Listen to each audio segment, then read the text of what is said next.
The sky was a bruised shade of gray that Thanksgiving morning, the kind that threatened snow but never followed through. Still, I woke with a flutter of warmth in my heart. Holidays always made me feel that way, even after Arthur died. 6 years had passed since I last held my husband's hand across the dining room table, but I still heard his voice in the quiet moments, still saw the softness of his smile when I closed my eyes. I cleaned the kitchen before sunrise, humming to keep the loneliness away.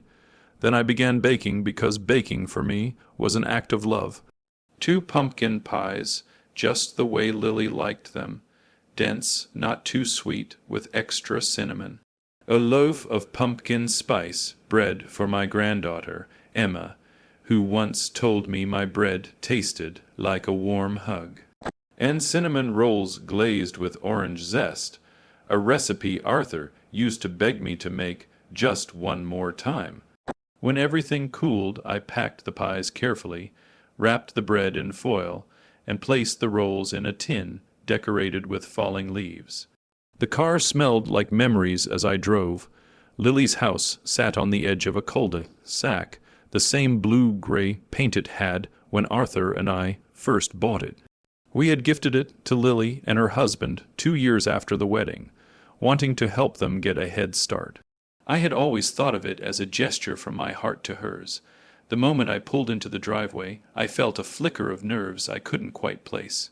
There were too many cars parked out front, more than I expected. Laughter drifted from an open window.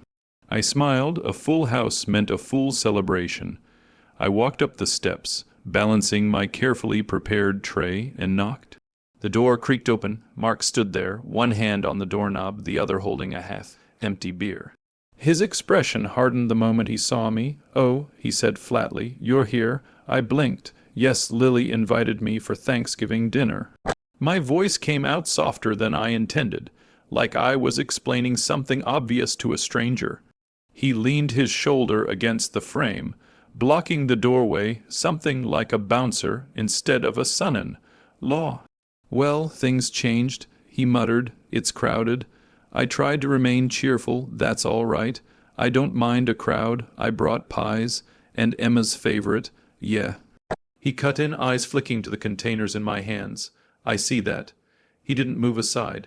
Before I could ask what was wrong, a small voice piped up from behind him. "Grandma."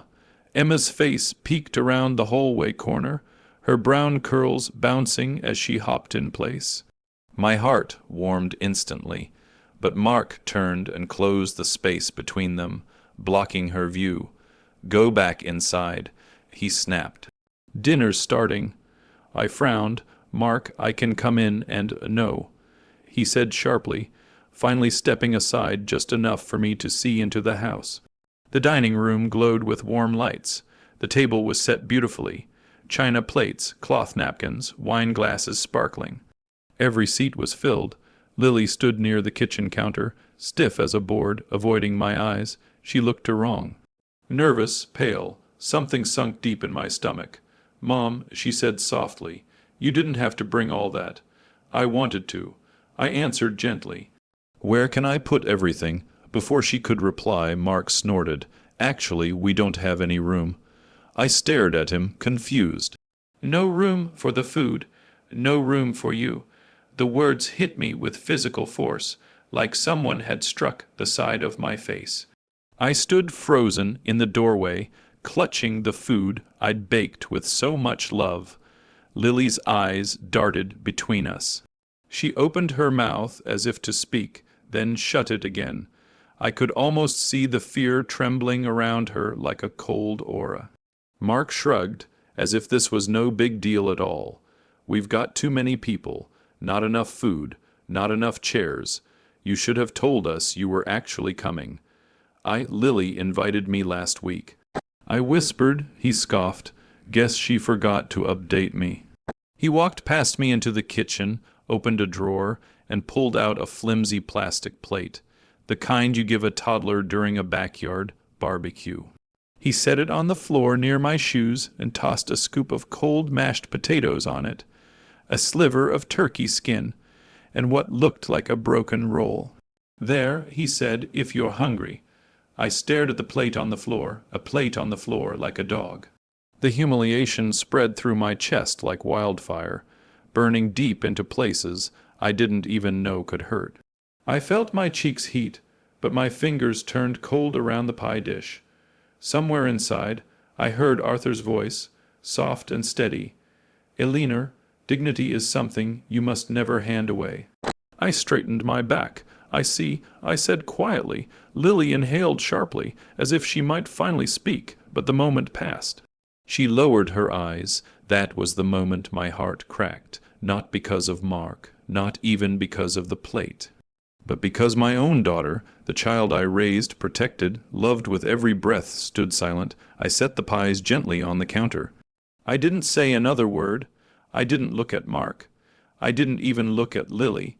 I simply turned, walked back to the door, and stepped outside into the cold air. Behind me, the laughter from the dining room roared louder, as if mocking the sound of my breaking heart. I closed the door softly behind me and walked back to my car, and I did not look back.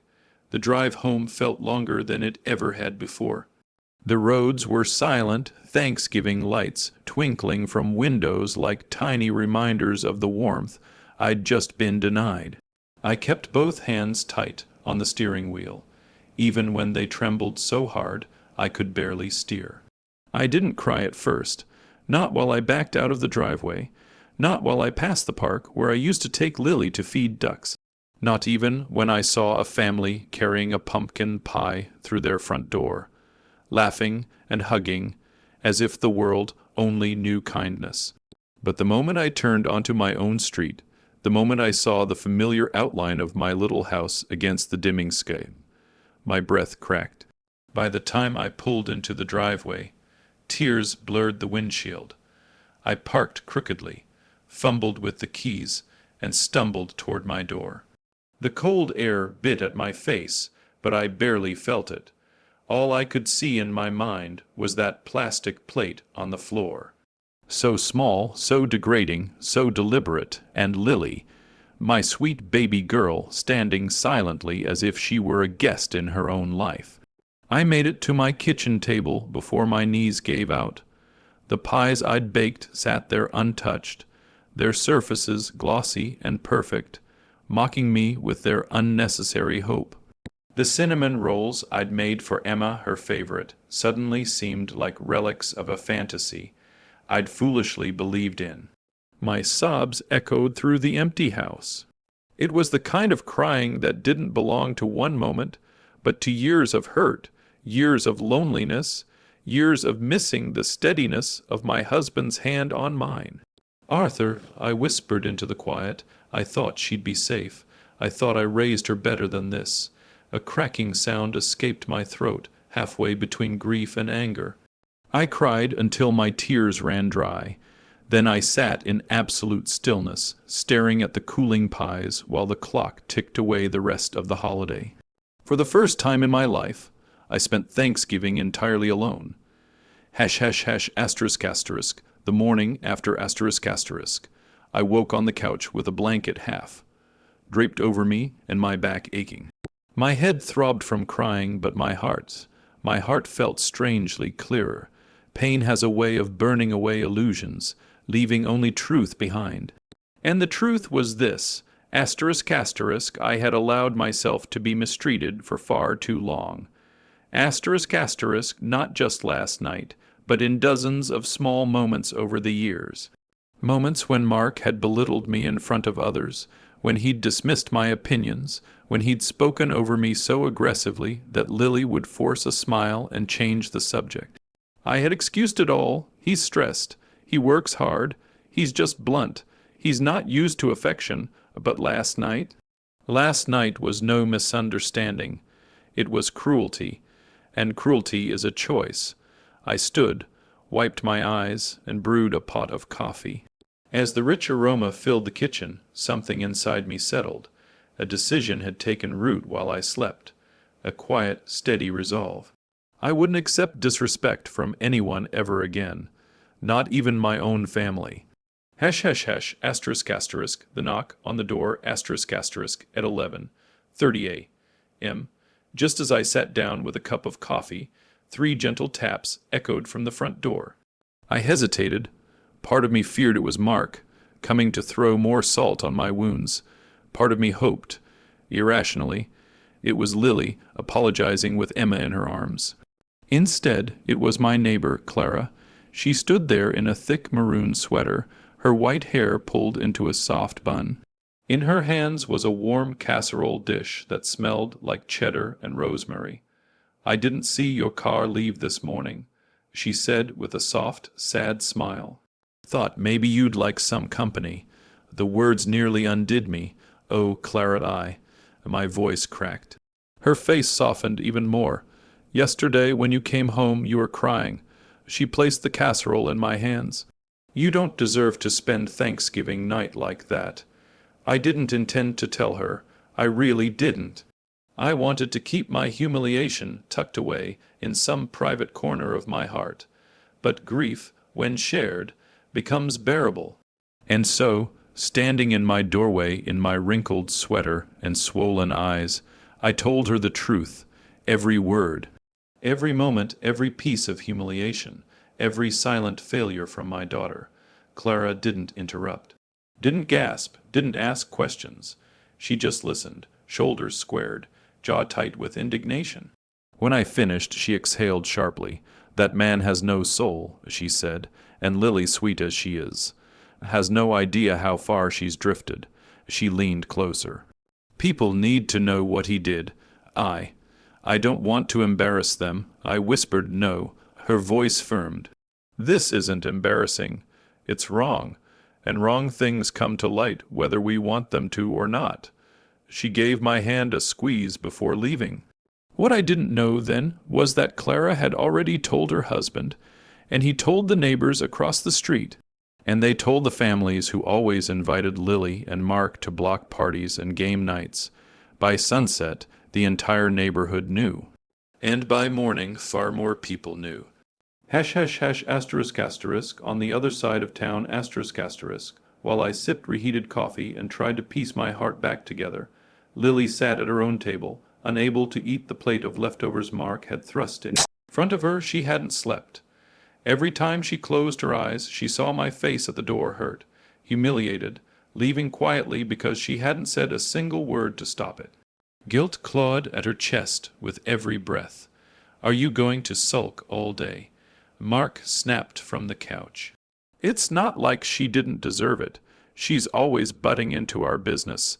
Lily didn't speak. Her hands trembled around the fork she wasn't using. In her silence, fear grew larger than logic. She wasn't just scared of Mark's temper. She was scared of losing me. And she knew, deep down, that something inside her mother had changed last night. For good. Morning light spilled across my kitchen table, touching the pies still wrapped in foil like forgotten offerings. I stared at them as I drank my coffee, feeling an odd mixture of calm and strength. Something inside me had shifted overnight, not a sharp anger, but a slow, burning certainty. I wasn't going to be silent anymore, not for Lily, not to keep peace, not to protect a man who treated me like dirt on his shoe. What I didn't know yet was this, asterisk asterisk, the world had already begun speaking for me. Asterisk asterisk hash hash asterisk asterisk, the first consequences hit Mark asterisk asterisk at 7:45 a.m. Mark was still asleep, sprawled across the entire bed, as though he owned every inch of the room and everyone in it. Lily sat at the edge, staring at the phone in her trembling hands. She knew she needed to call me, but fear held her still. Then Mark's phone lit up. Asterisk asterisk, boss incoming call asterisk asterisk, he groaned, grabbed it, and answered with the tone of someone who believed the world owed him patience. "Yeah, what?" There was a long silence as his boss spoke. Mark's relaxed expression tightened into something sharp and defensive. "What are you talking about?" he snapped. "No, that's not what happened. That's ridiculous. You can't punish me for—" More silence. Then Mark sat up so quickly the mattress jolted. "Fine," he barked. "Take your stupid week. I don't care." He hung up and hurled the phone across the room. It hit the wall with a dull crack. Lily flinched. "What happened?" she whispered. "Those idiots heard some crap about me mistreating your mother." He scoffed. "Apparently, that makes me a bad representative of the company's values. So they suspended you?" Lily asked quietly. "Without pay," he growled. "Thanks to your saintly mother and her emotional theatrics." Lily's heart clenched. He didn't know she had stood and watched it happen. She opened her mouth, closed it again. Fear kept her silent. **** neighbors begin to withdraw support *** by noon. More consequences arrived. This time through subtle, stinging messages. The family across the street sent a text, ***, until things are resolved between you and your mother-in-law, our family won't be attending Friday's dinner. We don't condone what happened. Another neighbor messaged Lily privately, "Are you okay? We heard what Mark did. You don't deserve that environment." Invitations to holiday gatherings began disappearing. A planned neighborhood Secret Santa event was suddenly full, and the families who used to stop by to chat during school pickups no longer waved from their yards. One by one, tiny bridges that formed their community quietly burned. Mark didn't notice at first, but Lily did. And with every burned bridge, the weight of what she had allowed grew heavier. #***, the church finds out *** around 3 p.m. Lily's phone chimed again. This time it was Pastor Raymond. Her hand trembled as she read the message. Lily, we heard about what happened yesterday. I'm concerned for you and your mother. I'd like to speak with you privately when you're ready. Nothing happens in darkness that doesn't affect the soul. Tears filled her eyes. She typed a reply, deleted it, typed another, deleted that too. No words felt right. No words felt true. Because how do you admit you let the person who gave you life walk out the door with a broken heart? ***, meanwhile at my house ***, while their world was beginning to collapse, mine was beginning to expand. At 2 p.m., I received a phone call from someone I hadn't expected to hear from. Douglas Whittaker ***, my late husband's best friend and former business partner. Eleanor, his warm, gravelly voice said, Clara told me what happened. I felt a flush of embarrassment wash over my cheeks. Douglas, I didn't want her to stop right there. His tone softened. Your family to me, and I think it's time someone reminded you of something important. Reminded me of what? That house. He said gently, the one Lily and Mark live in, you still legally own it. I blinked hard. I do. He chuckled lightly. Yes, Arthur never signed it over. You only let them live there because you're generous. But generosity doesn't include humiliation. My heart thudded. I had forgotten, truly forgotten. You're a kind woman, Eleanor. Douglas continued. But kindness doesn't mean letting people walk over you. If you wanted to, just saying. If you wanted to take action, you have every right. I closed my eyes. The image of the plastic plate flashed behind my eyelids. I'm not looking for revenge, I whispered. No, Douglas said. You're looking for respect. And sometimes the only way people understand respect is when they lose the comfort your kindness gave them.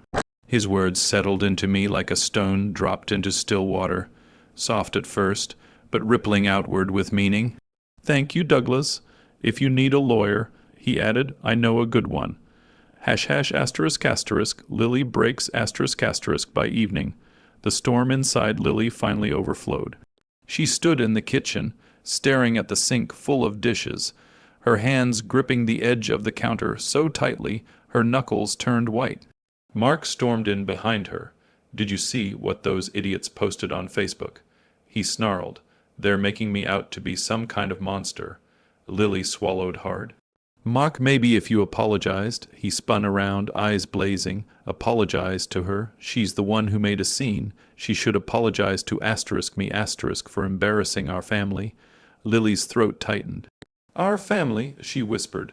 What about my mother? What about her? He scoffed. She's old, she's dramatic, and she acts like she's the queen of everything.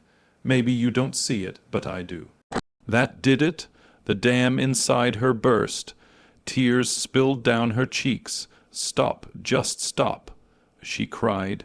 She's my mother, and she was humiliated yesterday. She didn't deserve that. No one deserves that. Mark stared at her, stunned. He wasn't used to being challenged, and Lily wasn't used to speaking up. She wiped her eyes with trembling hands. I should have said something, she whispered. I should have stood up for her, and I didn't. I was so scared of how you'd react that I forgot who I am. Her voice cracked. I forgot who she is. Mark stepped closer, lowering his voice. Don't start this, Lily. I won't have you turning against me just because you're mother. No, she whispered. Not just my mother, because of *me*. He froze, as if he suddenly realized she wasn't the same frightened woman he had shaped over the years. Something had changed in her too. #***. The truth begins to unravel ****. That night. Lily lay awake, staring at the ceiling, while Mark paced angrily in the living room. She didn't know it yet, but I did. The consequences were only beginning, and by the next sunrise everything would change. The sun rose behind a veil of winter fog the next morning, brushing my kitchen window with pale, milky light. I sat at the table, hands wrapped around a warm mug of tea, staring at the pies that remained untouched. But unlike yesterday, I didn't feel sorrow swelling in my chest. There was still hurt, yes, but beneath it, a quiet strength pulsed through me. I imagined Arthur standing near the doorway, arms crossed, giving me that steady, reassuring nod he used to give whenever I stood at a crossroads in life. This time I whispered to the empty air, I choose myself, and I chose my daughter, even if she hadn't chosen me last night. ##*, the arrival *** at 9 a.m. A knock sounded at my front door. Not hesitant, firm, certain, I stood, heart beating in a strange rhythm, and opened it. Douglas was there, wearing his winter coat and holding a folder thick with documents. Beside him stood a woman in a charcoal, gray suit, his lawyer friend, MS. Eldridge, whom I had met only once before at Arthur's memorial. Good morning, Elinor, Douglas said warmly. Shall we? I swallowed. Are we really doing this? MS. Eldridge offered a polite nod. You're not doing anything wrong. You're enforcing your rights. There is a difference. I exhaled, long and slow, then I grabbed my coat, ##*, facing the house I once gifted ***. We drove to Lily's house ***, my house, in Douglas's car. Frost clung to the lawn, shimmering faintly in the morning light. It felt strange, stepping back onto a property that still carried the footprints of my husband and me, even though other people lived inside it now. Douglas turned to me. Are you ready? I wasn't sure, but I nodded anyway. MS. Eldridge knocked. Inside, hurried footsteps thudded toward the entrance. The door swung open, and Mark appeared. His hair was a mess, his shirt wrinkled, his expression sour. He froze when he saw all three of us. What the hell is this? He demanded. MS. Eldridge stepped forward calmly. Good morning, Mr. Tennyson.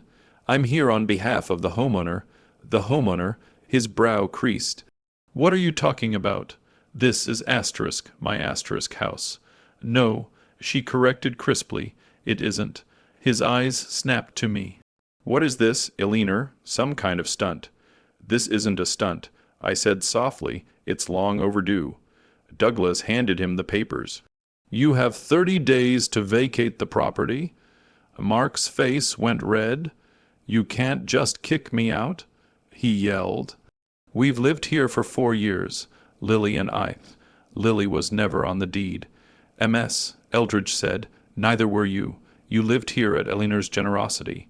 Mark crumpled the paper in his fist. This is insane. It's legal, Douglas replied. He turned toward Lily, who had stepped into view, pale and trembling. Her eyes darted between us, fear and shame swirling together. "Mom," she whispered. My throat tightened, but I held her gaze. "I should have done this sooner," I said, "but you deserved better, Lily, and so did I. ****, the breaking point, ***, Mark rounded on Lily, anger radiating from him like heat.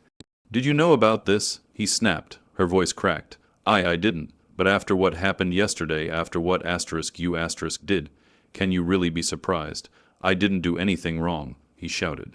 Lily flinched. "You humiliated her. You humiliated my mother in her own home." "Our home," he corrected sharply. "No," she whispered. Tears slipped down her cheeks. "Not anymore." The tremble in her voice became a tremor in her shoulders. Then she said something I never expected to hear. "I'm leaving." Mark's jaw dropped. "What?" "I'm leaving you, Mark," she said, stronger this time. "I should have left years ago." "You're being dramatic," he snapped. "You're overreacting." "No," she said, stepping back from him. "I'm finally reacting." Her eyes turned to mine, wet, pleading, full of apology. "Mom." She whispered, "I'm so sorry. I'm sorry I stood there and didn't say anything. I'm sorry I let him treat you that way. I'm sorry I let him treat me that way." I stepped forward and took her trembling hands. "You're not the one who should apologize, sweetheart. You were surviving. He was controlling you. I see that now." She broke, then collapsed into my arms, sobbing into my shoulder like she had when she was a child afraid of thunderstorms. And I held her tight. This time I didn't let go. ***, Mark's fall, ***, while Lily cried against me. Mark stood frozen, fury seething under his skin. "You all think I'm the villain," he spat. "You're taking her away from me.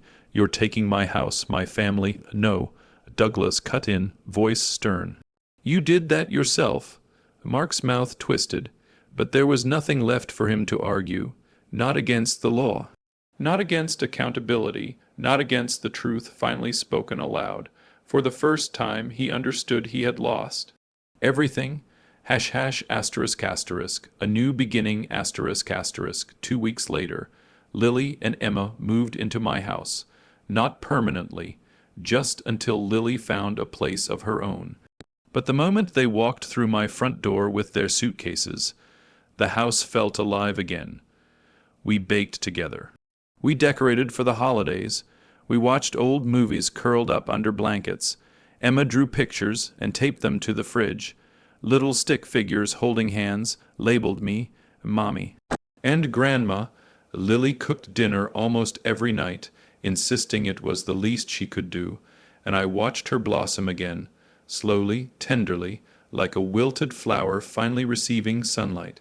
Sometimes she cried over what she'd endured. Sometimes I cried with her. But healing, I learned, is a shared process. #**, 1 year later, the next Thanksgiving, my home glowed with warmth. The table was covered with dishes: turkey, roasted vegetables, homemade rolls, and of course, pumpkin pie. Lily carried in a bowl of mashed potatoes, smiling as she set it down. "You think we made too much food," she laughed. "Impossible," I said. Emma ran around the table, placing handmade turkey, shaped name cards at each seat. She stopped in front of mine and proudly placed hers down. ***, Grandma, the heart of our home. ***, my vision blurred with tears. Not sad tears, grateful tears. Just before we began the meal, Lily slipped her hand into mine. "Mom," she whispered, "thank you for saving me." "No," I whispered back, giving her fingers a gentle squeeze. "You saved yourself. I only opened the door." She smiled, soft and warm. The kind of smile I thought I'd lost forever. Outside, the cold wind rustled the trees. Inside, the three of us bowed our heads, giving thanks for a year that began painfully, but ended with healing, freedom, and love. As we ate, laughed, and shared memories, I noticed a car slowly driving past the house. Mark's car. He slowed when he saw the lights, the laughter through the window, the warmth he had thrown away. His face, once full of anger, now looked empty. He had lost the house, he had lost his family, he had lost the comfort of a kindness he never deserved. I didn't wave, I didn't glare. I simply turned back to my family, because sometimes the sweetest revenge is simply reclaiming your life and living it well.